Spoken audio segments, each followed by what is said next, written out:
गांव के किनारे एक टूटी हुई हवेली खड़ी थी, जिसे अब लोग दूर से भी देखने से डरते हैं। कहते हैं यहाँ कभी दो सगे भाई रहते थे, करण और अर्जुन। करण और अर्जुन दोनों भाइयों के सिर पर पिता की मृत्यु के बाद जिम्मेदारी का साया था।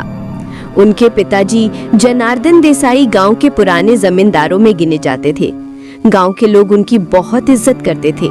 जनार्दन 2 बार गांव के सरपंच भी रह चुके थे, इसलिए भी उन्हें बहुत मानते थे। जनार्दन की लगभग 10 एकड़ उपजाऊ जमीन, 2 कुएं और एक हवेली और सोने चांदी के कुछ पुराने गहने भी थे, जिन्हें वो पीढ़ियों से संभालते हुए आ रहे थे।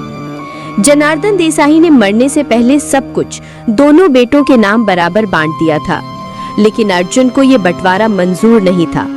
आधी जमीन लेकर क्या करूंगा? सारा गांव मेरे पैरों तले होना चाहिए। सिर्फ मेहनत से नहीं, ताकत से हासिल होगा ये सब। करण बस शांत रहता और कहता, बाबा ने जैसा बांटा वैसा ही ठीक है, मेहनत से जो होगा वही सही होगा।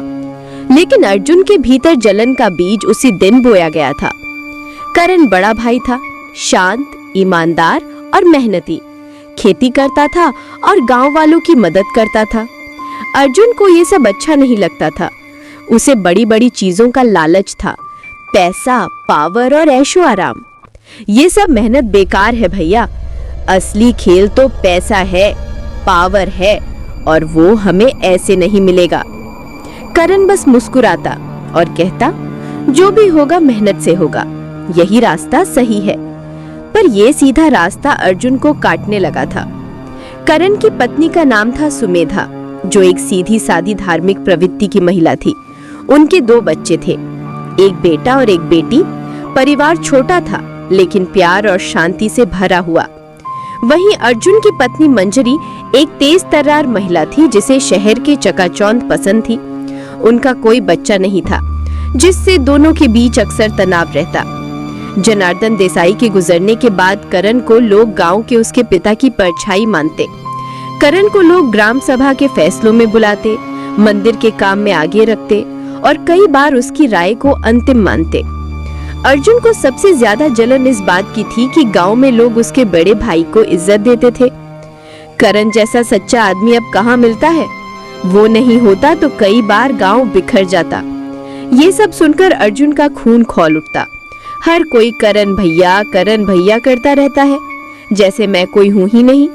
अब देखना मैं क्या बनता हूं और वो क्या रह जाता है। धीरे धीरे उसकी ये जलन एक जुनून बन गई और यहीं से जन्म हुआ उस काले इरादे का।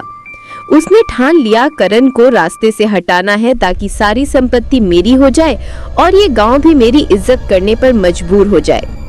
और यही लालच उसे ले गया उस रास्ते पर जहां से कोई वापसी नहीं थी, अंध सिद्धि की ओर। गांव से दूर जंगल के अंदर एक पुराना टूटा मंदिर था। उस मंदिर में भगवान की मूर्तियां नहीं थीं। वहां एक तांत्रिक रहता था, बाबा नरसिंह।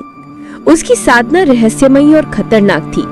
उसे लोग अंध सिद्धि बाबा कहते थे। एक काली विद्या जो मनचाही चीज तो देती थी, लेकिन आत्मा की कीमत पर। एक रात अर्जुन उस तांत्रिक के पास पहुंचा। बाबा जैसे पहले से ही उसकी प्रतीक्षा कर रहे थे। जैसे ही अर्जुन ने कदम रखा, बाबा ने उसकी तरफ देखा और बोले, तेरे मन में बहुत कुछ चल रहा है, करण को हटाना चाहता है ना? अर्जुन चौंक कर बोला, आपको कैसे पता? मेरे पास आए हर किसी के मन की बात मैं जानता हूँ। ऐसे ही कोई मुझे याद नहीं करता। पर सुन, ये रास्ता आसान नहीं। अंध सिद्धि मांगती है शरीर, खून और वक्त। हर पूर्णिमा को इसे जागृत करना होगा। एक बार शुरू किया तो लौटना मुश्किल होगा। दोबारा सोच ले, अभी समय है। मैं तैयार हूँ। वो भाई अब नहीं रहना चाहिए, मुझे सब कुछ चाहिए। बाबा ने सिर हिलाया और कहा, ठीक है, पर ध्यान रखना, जब विद्या पूरी हो जाएगी तब मैं तुझे एक बात बताऊंगा। वही बात तुझे इस विद्या के दुष्प्रभाव से बचाएगी।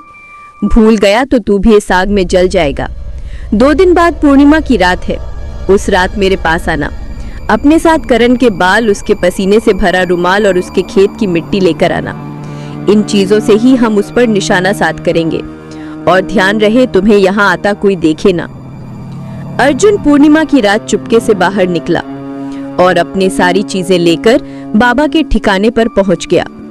पहली रात बाबा जंगल के अंदर पीपल के पेड़ के नीचे बकरी के खून और करण के खेत की मिट्टी से मिलाकर एक चक्र बनाता है। उस चक्र के बीच करण का रुमाल और उसके बाल रखे जाते हैं और बाबा मंत्र पढ़ता है। दूसरी रात उसी स्थान पर करण का नाम लेकर 21 बार मारण मंत्र पढ़ा जाता है। फिर उस पर बचे हुए बकरे के खून से काली बिंदी बनाकर निशाना लगाया जाता है। तीसरी रात पीपल के पत्ते पर बाबा द्वारा दिए गए मंत्र को लिखा जाता है और उसे जलाकर राख बनाई जाती है। वो राख रात भर चक्र में उड़ती रहती है। इस पूरी प्रक्रिया के दौरान अर्जुन को मौन रहना होता है। चौथी रात एक कौवे की बलि दी जाती है। उसके खून से अर्जुन के माथे पर काल संकेत बनता है और उस चक्र में जीव नियोजन की प्रक्रिया की जाती है, जिससे आत्मा को बाहर से बुलाया जाता है और उसके लक्ष्य पर छोड़ा जाता है। पांचवी और अंतिम रात मृत आत्माओं की पूजा की जाती है। एक विशेष हवन होता है जिसमें पीली सरसों, नींबू, हड्डियों का चूर्ण और पीपल की सूखी छाल डाली जाती है और इस हवन के धुएं से आत्मा को शक्ति दी जाती है और वो शक्ति लक्ष्य के शरीर में प्रवेश करती है। अर्जुन ने हर विधि को बिना डरे पूरा किया। हर रात के बाद उसका चेहरा और चाल बदलने लगी थी, जैसे उसके अंदर कोई ऊर्जा भरी जा रही थी। जब पांचवी रात पूरी हुई, बाबा ने उसे एक जरूरी बात बताई। अब तुझ में अंध सिद्धि की विद्या आ गई है। तुझे हर पूर्णिमा को इसी पीपल के नीचे नागबलि यंत्र के सामने दिया जलाना होगा और मंत्र पढ़ना होगा। ये तेरे और अंध सिद्धि के बीच की डोरी है। अगर तू ये भूल गया तो अंध सिद्धि तुझसे सब कुछ ले लेगी। अब तो घर जा सकता है और जाते समय पीछे मुड़कर मत देखना। कुछ ही दिनों में करण की तबीयत बिगड़ने लगी। रात को चीखता, खुद को नोचता और अजीब सी बातें करता। कोई मेरा दम घोट रहा है, कोई मेरे कान में फुसफुसाता है। उसकी पत्नी सुमेधा ने गांव के वैद्य, तांत्रिक, यहाँ तक कि शहर के डॉक्टर तक से इलाज करवाया, लेकिन कोई फायदा नहीं हुआ।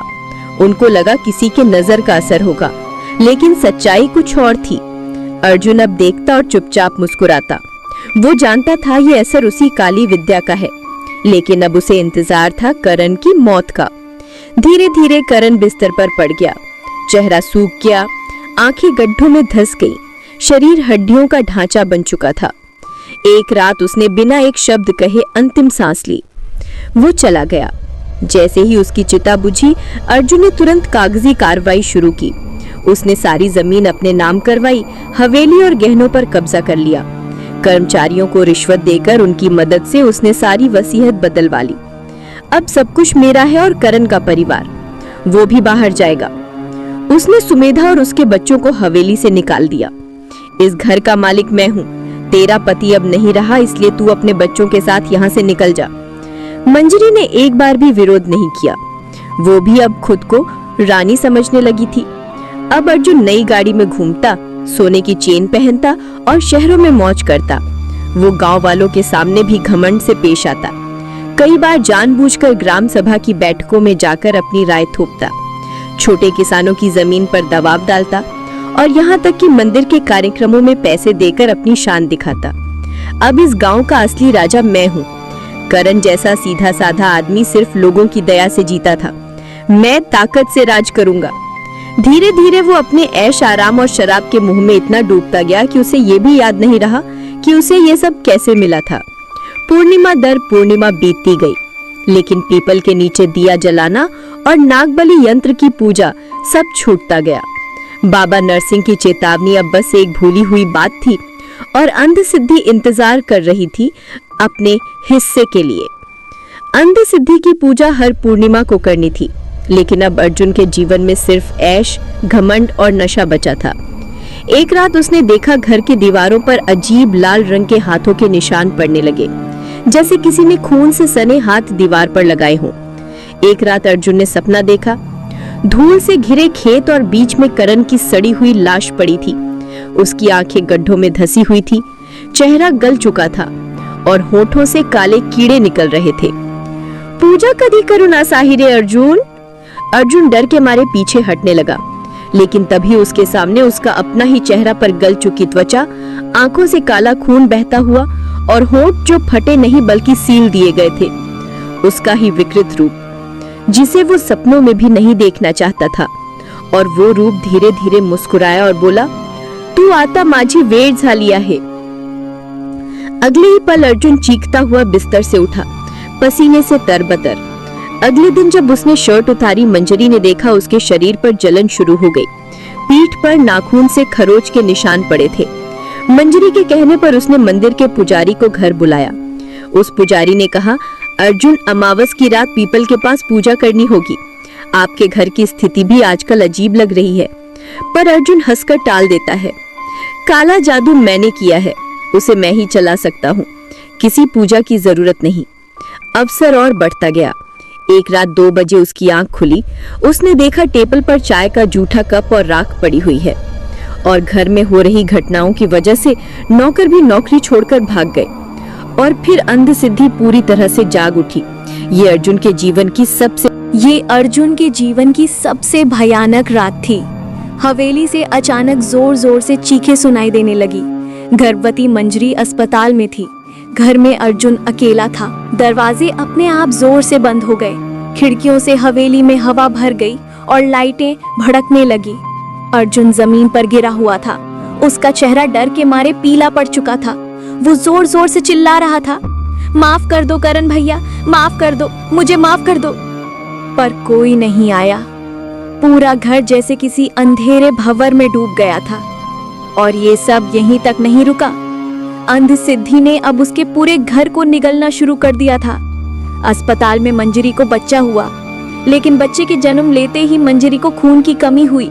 उसकी हालत बहुत खराब हो गई। उसकी सांसें टूटने लगी। डॉक्टर ने चेक किया, लेकिन तब तक बहुत देर हो चुकी थी। मंजरी दम तोड़ चुकी थी। बच्चा बचा तो था, पर माँ के बिना कमजोर और असहाय था। और सिर्फ 3 दिन के अंदर उस मासूम की भी मृत्यु हो गई। अब अर्जुन पूरी तरह टूट चुका था। हवेली की हर दीवार उसे घूरती, हर कोना अर्जुन की परछाई से भरा हुआ था। उसने शराब, शोर और दिखावे से अपने डर को दबाने की कोशिश की। पर एक रात जब फिर से लाल निशान दीवार पर पड़े और उसी रात एक अजीब सी आवाज उसके कान में आई, कहाँ है रे नागबली का दिया, भुला है मुझे, अब मैं तुझे नहीं भूलूंगा। घबराकर अर्जुन अंधेरे में भागते हुए तांत्रिक नरसिंह के पास पहुंचा। बाबा, बाबा बचा लो मुझे, मुझसे भूल हो गई, मैं सब कुछ करने को तैयार हूँ, बस इसे मुझसे दूर कर दो। बाबा की आंखें बंद थीं। उन्होंने धीरे से आंखें खोली और कहा, मैंने तुझे अंधसिद्धि प्राप्त करने से पहले ही कहा था कि इसे संभालना आसान नहीं होगा। इसकी खिदमत में अगर कोई चूक हुई तो ये सिद्धि तुझे नहीं छोड़ेगी। अब मैं कुछ नहीं कर सकता। उस रात अर्जुन पूरी तरह टूट चुका था। अंधसिद्धि अब उसके सिर पर सवार थी। उसका शरीर कांप रहा था। दरवाजे अपने आप बंद हो गए और परछाइयां उसके चारों ओर घूम रही थी। धीरे धीरे अंधसिद्धि ने उसे मानसिक रूप से इतना कमजोर कर दिया कि उसने खुद से ही मुक्ति मांगनी शुरू कर दी। आधी रात को हवेली में अचानक एक जोर की चीख गूंजी। सुबह जब गांव के लोगों ने दरवाजा तोड़ा तो अर्जुन की लाश फर्श पर मिली। उसकी गर्दन साड़ी से लटक रही थी। लेकिन सबसे डरावनी बात यह थी कि उसका चेहरा सूजा हुआ नीला पड़ चुका था और उसकी आंखें पूरी खुली थी, जैसे वो कुछ बोलना चाहता था पर बोल नहीं पाया। उसके मुंह से काली राख निकल रही थी और पूरे कमरे में एक सड़ी सी गंध फैली हुई थी। जब अर्जुन के प्राण निकले, उसी वक्त जंगल में अपने ठिकाने पर बाबा नरसिंह ध्यान में बैठ गए। उन्हें कुछ असहज महसूस हुआ। उन्होंने अपनी साधना शुरू की। जैसे ही उन्होंने आंखें बंद की, उन्हें एक धधकती हुई परछाई दिखी। जलती हुई आत्मा तड़पती हुई काली लपटों में घिरी हुई वो अर्जुन था। जो बीज तूने बोया था अब वो फल बन चुका है और उसका स्वाद तू अकेले ही चखेगा। उन्होंने गहरी सांस ली और कहा, अंधसिद्धि फिर से अपना हिस्सा ले गई।